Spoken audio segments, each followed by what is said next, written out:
Oke, cerita ini related. Kita mulai dengan judul Hiken no Koji, Kashin Koji si tinju api. Nah, kebangkitan seorang Otsutsuki membuat Kashin Koji itu harus memprediksi tentang jalan pertempurannya itu, apalagi lawannya adalah pengguna doujutsu dan daikokuten. Itulah sebabnya ia menggunakan teknik tertinggi energi alam, Kashin Koji Senjutsu Mode.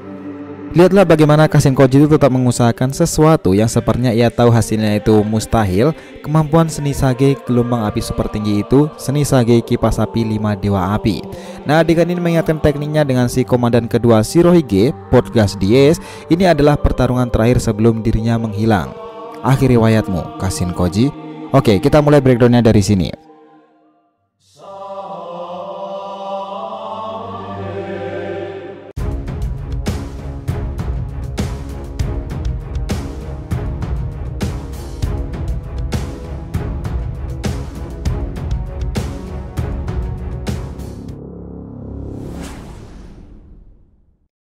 Hai guys, welcome back to the RTV channel.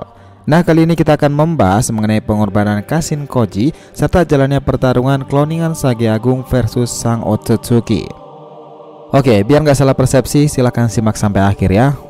Nah, sebelum adegan paling powerful di akhir ceritanya nanti nan tragis untuk Kashin Koji, kisah menariknya itu sebenarnya dimulai dari scene ini.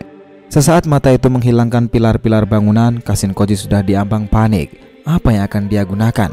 Gumam Kashin Koji. Nah, mata itu terus fokus melihat ke arah wajah Kashin Koji sampai akhirnya sesuatu pecah dan menyakitinya.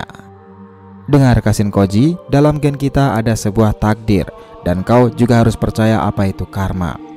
Pria itu memang memiliki takdir yang sangat kuat. Dia membawa bintang revolusi. Kashin Koji, aku mengerti sekarang ini. Dia yang ingin diandalkan Amado dan takdir kuat pria itu. Kemungkinan adalah sebuah revolusi. Kashin Koji, kloningan dari si legenda Sage Agung Jiraiya Sannin. Sudah takdirmu untuk hancur di sini dan itulah takdir dari gen itu, Koji. Dan krak, topeng itu tiba-tiba menyusut lalu pecah. Nah, lihatlah dalam adegan itu dia Koji yang sangat tenang menjadi diambang panik karena lawannya lebih dari sekedar monster. Dia benar-benar di tingkat yang berbeda dari Jigen. Dan pertempuran kembali dimulai itu.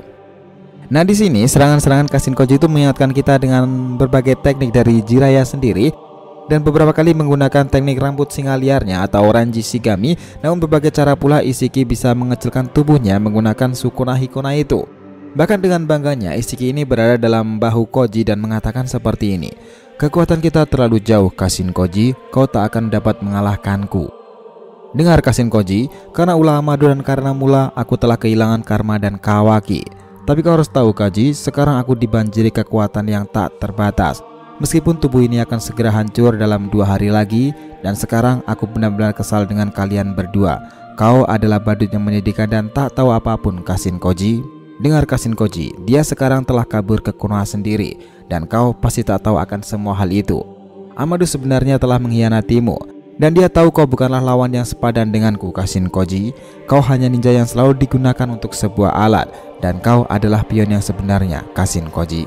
Dan bam, Sage muda itu akhirnya bangkit. Lihatlah bagaimana Kashin Koji yang begitu jengkel itu atas manipulasi kata-kata dari Ishiki Otsutsuki. Yang sebenarnya itu juga ada kebenarannya. Namun karena ia menyangkal semua itu dan sudah bertekad menjegal kebangkitan kedua kalinya Otsutsuki tersebut, Kashin Koji akhirnya menggunakan teknik pamungkasnya itu. Nah, dari sini nih, lihatlah bagaimana cara bertempur Kashin Koji ini mengingatkan kita akan 2 nama besar di era anime ini, Jiraiya serta Podcast Dies. Nah, aksinya itu dibuka dengan teknik andalannya Katon Daiedan. Nah, serangan api itu bukan hanya sekedar api biasa nih, karena dalam mode Sage itu, kekuatan Kashin Koji itu meningkat sangat pesat dan pertempuran itu bak seperti lautan api kecil. Koji beberapa kali mendesak Ishiki dengan api itu. Bahkan jika kalian lihat lagi, sambil memprediksi jalannya pertempuran, Kashin Koji itu akhirnya mengambil risiko dari asumsinya sendiri. Teknik api, seni Sage, kipas api, 5 dewa api. Dan boom, api besar itu mengingatkan kita akan gelombang air sangat besarnya Tobirama. Namun ini adalah api katon yang datang dari teknik Kashin Koji. Teknik dan trik Kashin Koji ini terbilang cukup ahli dan unik. Bahkan ternyata gelombang api besar itu hanyalah pengalihan isu dari Koji semata. Kashin Koji mengajukan Ishiki dengan rasingan super besar itu. Sambil melompat dia mengatakan seperti ini, orang yang kehabisan trik adalah dirimu, Cho Odama Rasengan. Dan sekarang lihatlah, dia mengatakan seperti ini, sekarang kau pilih mana yang paling menarik bagimu Ishiki, dirobek-robek atau dibakar sampai mati Otsutsuki Ishiki. Namun Kashin Koji melupakan satu hal nih tentang mata Ishiki yang tertutup itu, dan boom, Daikokuten. Kashin Koji dibuat langsung terjatuh karena tertimpa sebuah pilar yang entah dari mana datangnya itu. Kemampuan Sagemode lenyap seketika bersamaan dengan jatuhnya Kashin Koji sendiri. Nah, disinilah Ishiki akhirnya membocorkan rahasianya tentang tekniknya itu. Kau tahu, dengar Kashin Koji, itu adalah sebuah teknik bernama Daikokuten. Salah satu teknik rahasia yang belum kau ketahui hingga saat ini. Pilar yang menimpamu itu awalnya hanya pilar biasa, namun karena teknik-teknik ini, aku bisa memanipulasinya. Nah, sekarang Kashin Koji, akhir riwayatmu berakhir sampai di sini. Dan oke, sebelum itu nih, sebenarnya ada perbincangan menarik antara perdebatan Naruto, Sasuke, dan Amado sendiri. Jika kalian amati tadi nih, Sasuke adalah orang yang lebih skeptis dan lebih detail daripada narasi Kamaru sendiri, yang hanya panik karena putranya masih disandra dengan segel palsu itu. Dan Sasuke beberapa kali menyangkal pendapat Amado yang membuat akhirnya mengetahui jika ada kesalahpahaman yang terjadi dengan penjelasan Amado sendiri. Sampai akhirnya Amado memperjelas akan hal itu, rahasia soal karma. Ya, dari adegan penjelasan Amado sendiri, karma adalah salah satu hal yang tak kalah menarik dan mengejutkan semua orang di ruangan itu. Dan perkataan Amado yang akan mengagetkan mereka adalah seperti ini. Kalian dengar, Jigen memanglah telah mati, tapi sebagai wadah Otsutsuki ini lain ceritanya. Tak masalah jika dia berakhir dengan terbakar, selama memiliki karma, dia akan bisa berinkarnasi sekali lagi. Dan lihatlah bagaimana terkejutnya mereka itu guys.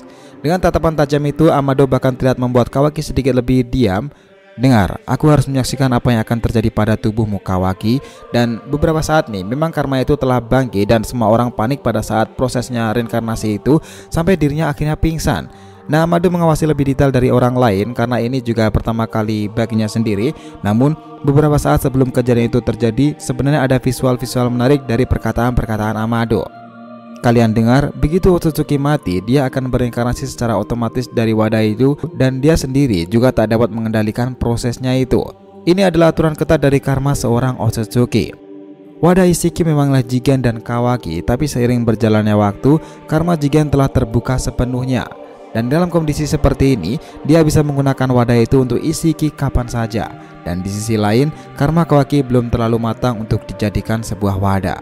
Dan benar saja nih, Kawaki akhirnya merespon perkataan-perkataan Amado itu, bahkan sampai ia sudah pingsan. Dan di sini Ishiki bangkit pertama kali dengan wadah sang biksu malang itu. Otsutsuki Ishiki akhirnya bangkit sekali lagi. Oke, kita back to the topic lagi guys.